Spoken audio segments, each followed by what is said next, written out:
A lot can happen in a year's time for the family of Barbara Blount, though not enough has happened. Yeah, as Matt Williams shows you in this 9 News Extra, so many questions remain because she just seemed to vanish without a trace.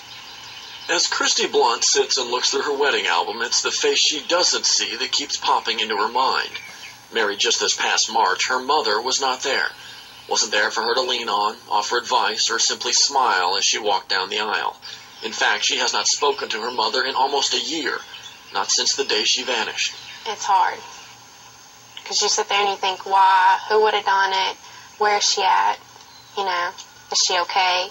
These are questions that friends and family have been asking themselves since May 2nd of last year, the day Barbara Blount went missing.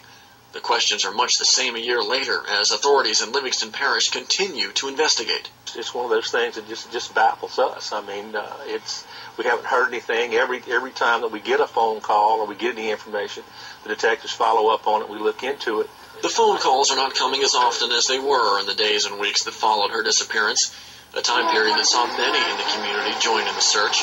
All that was ever found was her car. Kind of looks like any dirt road, but about a quarter mile that way is Barbara Blount's house. That's it. That's all. Quarter mile. Right in here, well, this is where they found Barbara Blount's car. Driven off the main road, down this dirt road some 25, 30 yards, and then tucked into the trees here. This is where they found Barbara Blount's car. But they didn't find Barbara. In the year that has passed, no solid leads have ever surfaced.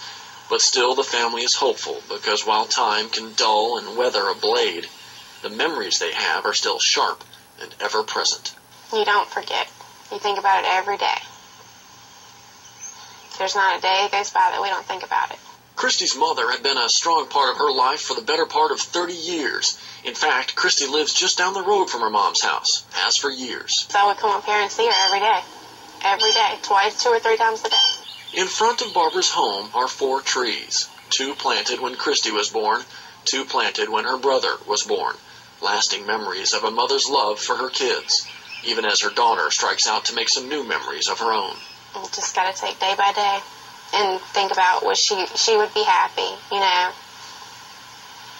Somewhere, wherever she's at, she knows that we're happy. And so the family goes on, looking towards the future, holding on to the past, but living very much in the present, all the while echoing the same sentiment. Just don't give up hope. In Livingston Parish, Matt Williams, WAFB 9 News. Boy, doesn't your heart go out to them? Family and friends are hosting a prayer vigil for Barbara Blount this Saturday at the Magnolia Baptist Church in Holden. It all gets started at 10 a.m., and anyone is welcome. For more information, you can call the church at the number you see here on your screen, 225-567-9540.